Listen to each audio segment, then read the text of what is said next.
Пайгамбар Аллах субханала ва таала инна нахну наззална зикр ва инна лаху лахафизун дегендей, биз динди өзүбүз сактайбыз дегендей, Аллах сактап койгон. Сактоонун бир түрү ушул.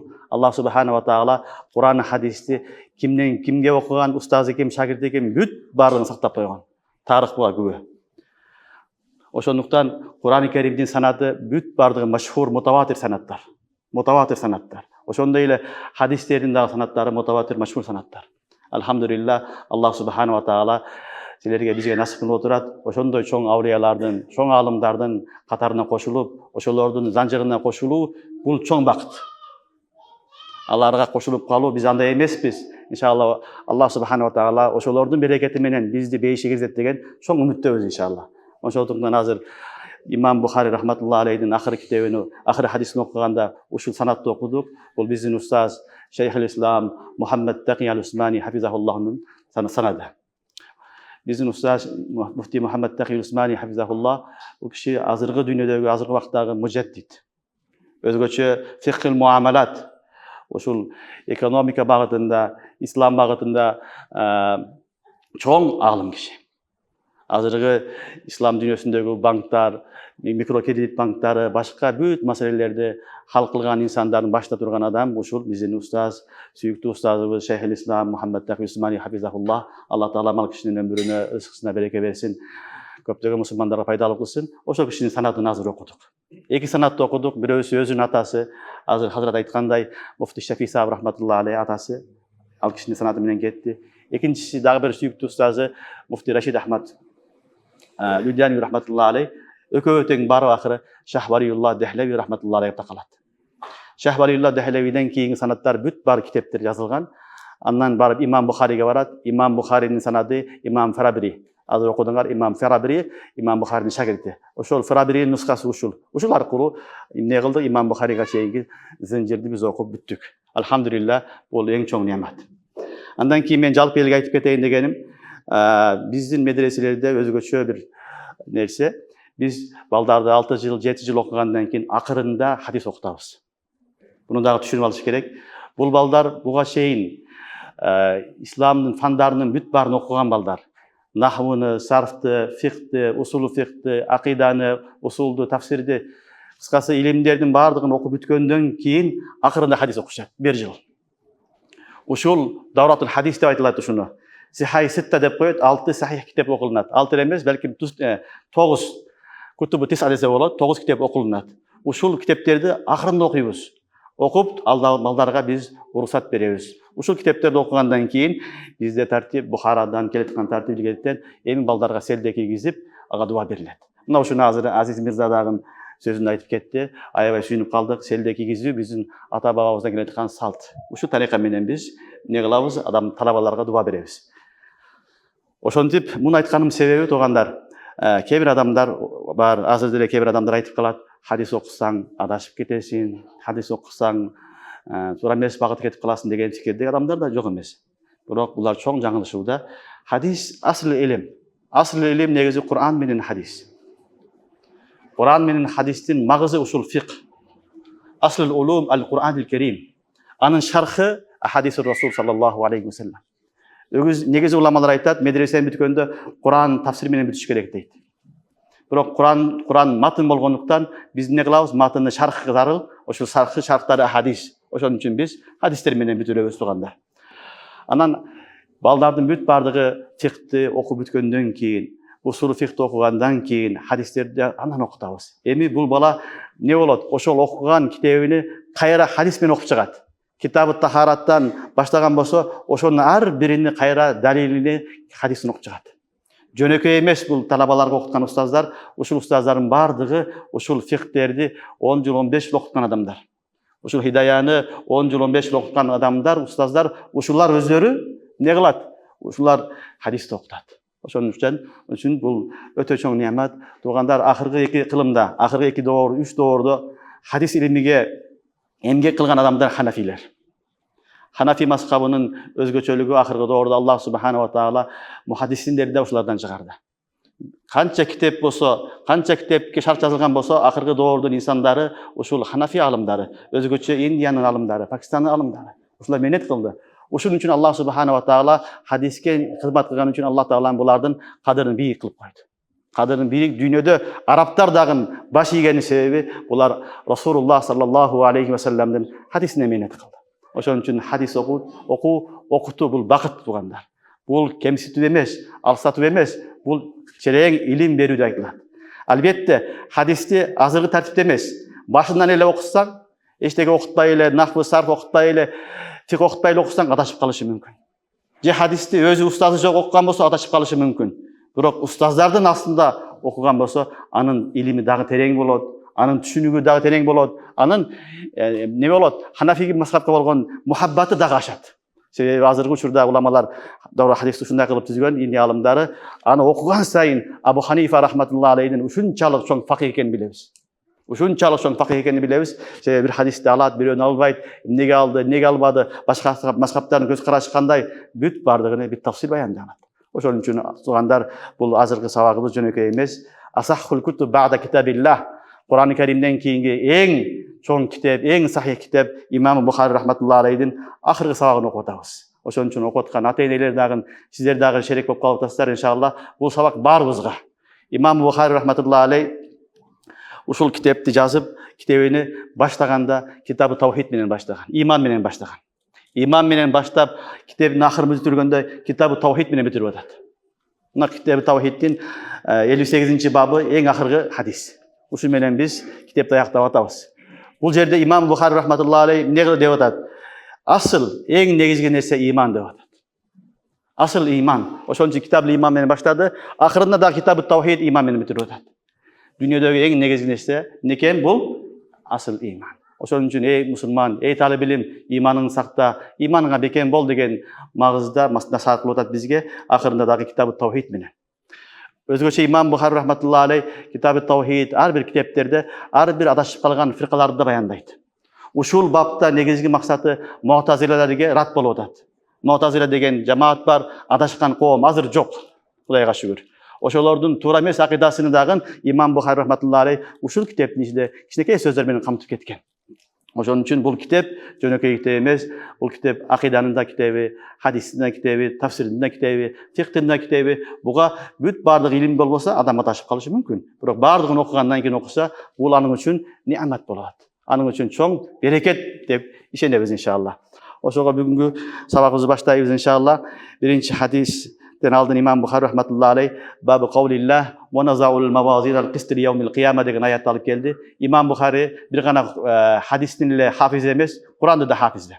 Ушунчалык Курандын хафизи, мыкты хафиз. Таң каласың, хадисте бир сөз келсе, ошол сөз Куранга кайсы келген, ошолор терип китебин изгир кылат.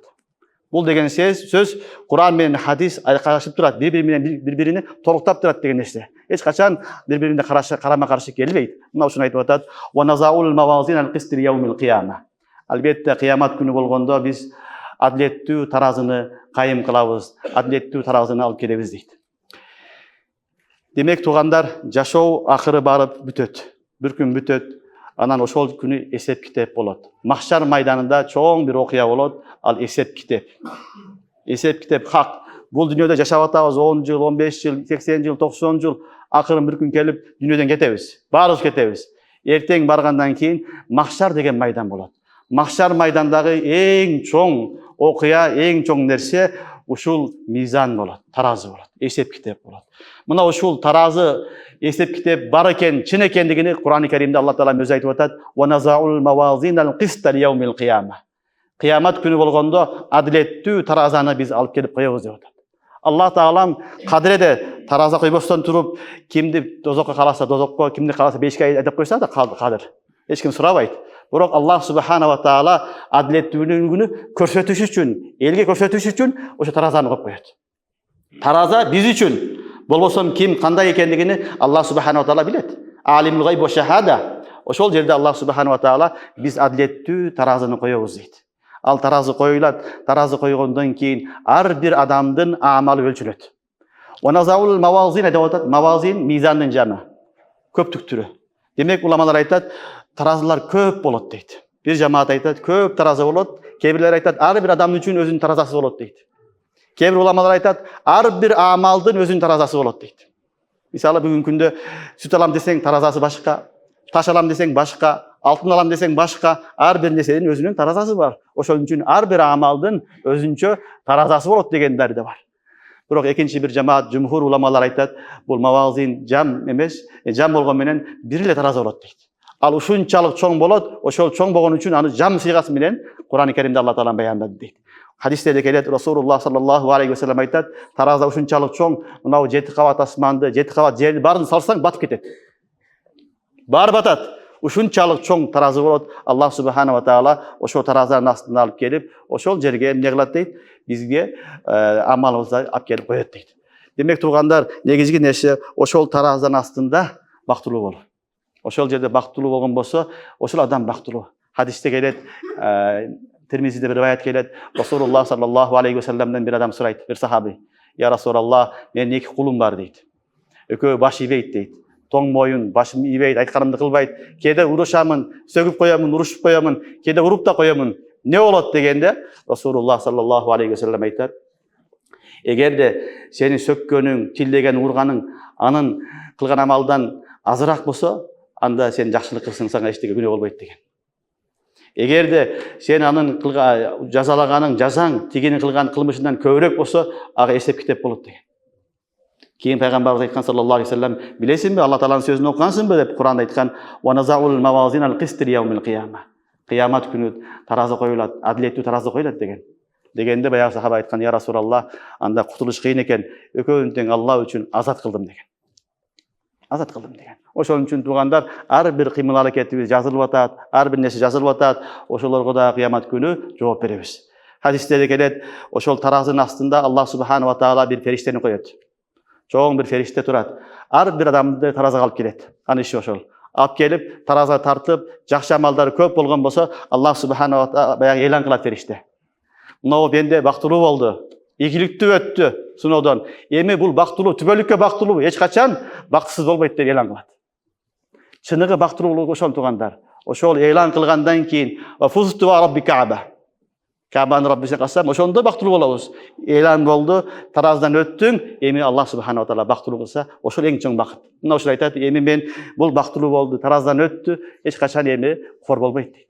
Экинчи бир адамды алып келет. Алып келгенде анын жакшылыктары аз болот, жаман күнөөлөрү көп болот. Жаман жагы оор болгондон кийин айтат, бул хасара болду. Бул зыянга учурады. Банкрот болду, жеңилип калды дейт. Эми бул эч качан бактылуу боло албайт дейт. Бактысыздык туугандар, ушул ахиреттин бактысыздыгы. Алла баарыбызды сактасын. Ошол үчүн бул дүйнө жашап атабыз, бирок эртең бир күн келет, ошол күнү Алланын астында жооп беребиз. Ошол күндү эскертип, Имам Бухари рахматуллахи алейх бизге эмне кылып атат? Сабак берип атат. Силердин кылган амалыңардын баардыгы жазылып атат, эртең таразына коюлат деп. Мына ушуну Кур'анда Аллах айтып атат. "Ва назаул мавазинал қист лияумил қияма." Қист адил деген манасы, "Ва анна аъмала бани адам ва қаулахум юзан." Адам баласынын сөздөрү, адам баласынын кылган амалдары баардыгы таразага коюлат деп атат. Таразага коюлат. Туугандар, сөзүбүз дагы таразага коюлат. Биз мына эртең алым болосуңар, элдерге сүйлөйсүңөр чыгып, хатип болосуңар, окутасыңар, ар бир сөзүңөргө ушар болгула. Азыр Мыктыбек устаз айтып кетти го, жакшы сөз айтып кетти. Ушар болгула. Ар бир сөзгө биз Кудайдын астында жооп беребиз. Ошол үчүн Кур'анда эскертип атат, "Ва анна аъмала бани адам ва қаулахум юзан." Кылган амалыңар дагы, айткан сөзүңөрү дагы таразыга коюлат дейт. Андан кийин Имам Бухари рахматуллахи адаты ошол Кур'ан-ы Каримде гарип бир сөздөр келген болсо, аларды да тафсирлейт. Бул жерде айтып атат, "Ва кала Мужахид ал-Qustas al-adl bir-rumiyya wa yuqala al-qist masdarul muqsit wa huwa al-adil. Wa amma al-qasit fa huwa al-ja'il." Бул талабалар түшүнө турган маселе. Бул жерде ошол касата деген сөзүн эки манасы бар. Мазид мужарратта. Мазидте адил манасында келет, аксата юкситу. Касата юкситу болсо жаир манасында келет. Кур'ан-ы Каримдеги аятта "Моназаул мавазин қист" деп атат. Бул Кур'ан-ы Каримдеги "Инналлахи юхиббул муқситин" дегенде аксата юкситун адил манасында деп атат. Эми Алла Таалам адилеттүү адамдарды жакшы көрөт деген маанада деп атат. Андан кийин хадисти баштап атат. Бул хадис Имам Бухари рахматуллахи алейх сүйүктүү устазы Ахмад ибн Ашкабтан баян кылат. Билесиңер, Имам Бухари рахматуллахи алейх бул хадисти Бухариде 3 жолу зикир кылган, 3 жерде. Акыркы хадиси ушул жерде айтып атат, 3-нчү жолу такрар кылып, себеби акырында ушул устаздан уккан. Мисирде уккан, акырда ошо менен устазы каза болгон, ошол хадисти кайра зикир кылып атат. Ал хадис сүйүктүү сахабы sahabi Abu Hurayra radhiyallahu anhudan riwayat kılınat. Abu Hurayra radhiyallahu anhu bilemiz, barımız bilemiz, en köp hadis rivayet kılgan sahaba.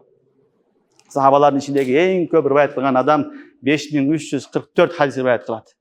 Oşol sahaba rivayet kılatat Peygamber sallallahu aleyhi ve sellem hadisine.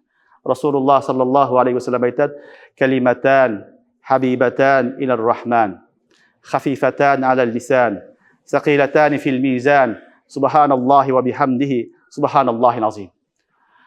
Eki söz var deydi Resulullah aytat. Al Rahman'a öte jagımdуу, tilge öte jеңил, tarazıda öte salmaktуу or. Al emne kalimalar dese, subhanallahi ve bihamdihi, subhanallahil azim. Subhanallahi ve bihamdihi, subhanallahil azim. Demek Resulullah sallallahu aleyhi ve sellem aytып atat, kıyamet günü tarazı koyulat, oşo tarazıda key bir amallar var. Kişinekey bolat, birok salmaga öte or bolat dep atat. Oşol salmaga öte or bolgon sözlörдүн birөөsü Allah'ın süyüktü sözü subhanallahi ve bihamdihi, subhanallahil azim. Bu ibaranın karasaňar kelimatari mavsuf. Bu 2-3 sıfat menen gelip atat. Anan bu mubtadai habar muqaddam. Subhanallahi ve bihamdihi, subhanallahil azim bu mubtadai muakhar. Cümle ismiye şunu ketip atat. Düşünüňärmi? Bu degen söz cümle ismiyede asl maksat mubtada bolat. Oşoň üçin asl maksat subhanallahi ve bihamdihi, subhanallahil azim. Oşonduktan ne oldu tugandar? Peygamber sallallahu aleyhi ve sellem aytып atat, Allah'a jagımdуу eki söz, al subhanallahi ve bihamdihi, subhanallahil azim. Habibatan iler rahman degeni emne degeni? Rahman'a öte jagımdуу söz. Bu degeni mahbubatan manasında. Uşul sözde aytkan adam dagın Allah'ın süyüktüsü bolat. Allah'ın süyüktü bendesi bolat. Oşon üçin tugandar bu sözdü kalimany ardayım okup jüreylik. Günlük turmuşumuzda, yaşaşımızda gününe bayağı subhanallah, elhamdülillah, Allahu ekber dep, la ilahe illallah dep zikir kılabız go. Oşo zikirleri koşup koyuyoruz. Hadiste aytat Resulullah sallallahu aleyhi ve sellem kim subhanallah ve bihamdihi, subhanallahil azim degendi 100 jol aytkan bolsa Allah subhanahu wa ta'ala'nın günösünü toğda günösü bolsa dagın, dengizin kögünde günö bolsa dagın Allah keçiret. Oşon üçin günümdük turmuşta ar biribizge kelgen atayna tuğan barыбызга ne kılıp sabak bul gününü aytıp jüreylik. 100 jol aytıp jüreylik inşallah. Uşul sözü aytıp jürüp biz Allah subhanahu wa ta'ala'nın dosuna aylanabız. Allah'ın valisi bolom, Allah'ın dostu bolom desek en jengil nuska tugandar uşul söz. Subhanallahi ve bihamdihi, subhanallahil azim. Demek habibatan iler rahman, hafifatan alel lisan. Tilge öte jengil dep atat. Kıynalbaysın. Subhanallah degen bar ayta beret. Ana aytışta kıyınçılık jok tugandar. Köp wagtda talap kılbayt, köp şartları jok. Tarat bolsun, kıblany karasın degen şartları jok. Öte jengil. Subhanallah, elhamdülillah dep koş, öte jengil. Oşon üçin hafifatan alel lisan. Sakilatani fil mizan. Sakilatani fil mizan degen ne degeni? Adamlar oylap kalışı mümkün bu jengil söz eken dese, anın salmağı jok degen түшүнүк bolup kalışı mümkün. Oşoga aytıp da jok, андай emes. Bunun kişinekey jengil bolgon menen mizan tarazasında öte oor deydi. Mizan tarazasında öte oor. Subhanallahi ve bihamdihi, subhanallahil azim. Subhanallah degen sözün manası ne? Allah Taala büt ayıptan, kemçilikten taza degen. Subhanallahil azim degen Allah'ın uzluqtagan söz. Birincisi sıfat cemal, subhanallahil azim sıfatı celal. Sıfatı cemaldan Allah'ın muhabbeti payda bolat. Allah'ın muhabbeti payda bolat cemaldan. Sıfatı kemaldan, celaldan Allah'ın haşiyeti payda bolat. Mana uşul haşiyet menen, havf menen muhabbet, mana uşul iman deydi. Al iman beynel havfi ve raja. Çünkü oşon üçin tugandar Allah'ın muhabbeti da gerek, Allah'dan korku da gerek. Ulamalar kim dese Kur'an-ı Kerim'de Allah Teala öz aytat innema yakhşallah min ibadihil ulama. Haşiyet ulamanın belgisi. Haşiyet. Kim Kudaydan korksa oşol alım. Kim korkmasa alım emes. Oşon üçin ahırda İmam Buhari rahmetullahi aleyh barıza sabak berip atat Kudaydan korkup yaşagıla, Allah'ını sүйüp yaşagıla, Allah'ın sүйüktü bendesi bolam deseňer, anda uşul subhanallahi ve bihamdihi, subhanallahil azim degen sözlerdi köp aytılат deydi. Demek erteň tarazı hak tugandar Kudayın astına barganda esep kitep boluşu hak Allah Taala'nın barыбыздын esep kitebi jеңil kılsın. Esep kitepsiz beyişe kirgizsin. Allah Taala'nın sorayla Allah Taala'nın esep kitep kılba biz aga tatıktуу emespиz. Öz ırайымың менен bizdi ne esep kitepsiz beyişe kirgiz dep suraşыбыз керек. Ana akırında da ayta turgan nerse barыңızlarga özgөчө konoктор mына talabalarga barыбызга bul жыйын kuttуу bolsun, berekeli bolsun. Allah'ın fazlı karamı menen gana okuduk, okuttuk. Bul bizdin kamal emes. Allah'ın sıylığı. Bardık nese Allah'a taandık. Allah Taala мүмкүнчүлүк берди, окудуңар. Allah мүмкүнчүлүк берди, окуттук. Allah Taala баарыбызды кабыл кылсын. Эч кимди Allah Taala кемитпесин, баарыбызды кабыл кылып, мындан ары дагы жолуңарда илим жолун уланткыла. İlim biz azır ayttık. Davradır hadis bul ilimdin berekesi. Davra hadis kılmayınca ilimde bereke olmaydı. Al endi tahassus bul ilimdin kaymağı. Tahassus kılmayınca al kaymak jebegen adam болады. Ошон үчүн давра hadiste зарыл тугандар, tahassus da зарыл. Мындан ары дагы tahassustарды окуп, мындан да ары дагы илимдерди өстүргөнгө аракет кылгыла. Аллах субханала таала жолуңарды ачсын, илимиңерди көбөйсүн, таквалыңарды көбөйсүн. Келген коноктор, Алла ыраазы болсун барыңыздардан. Аллах субханала таала баарыбызды Кудайдан коркуп, ахиретке даярданып, эсептебизди жеңил кылганга Алла таалам товфик берсин. Ошого даярдык кылганга Алла товфик берсин. Ассаламу алейкум рахматуллахи ва баракатух.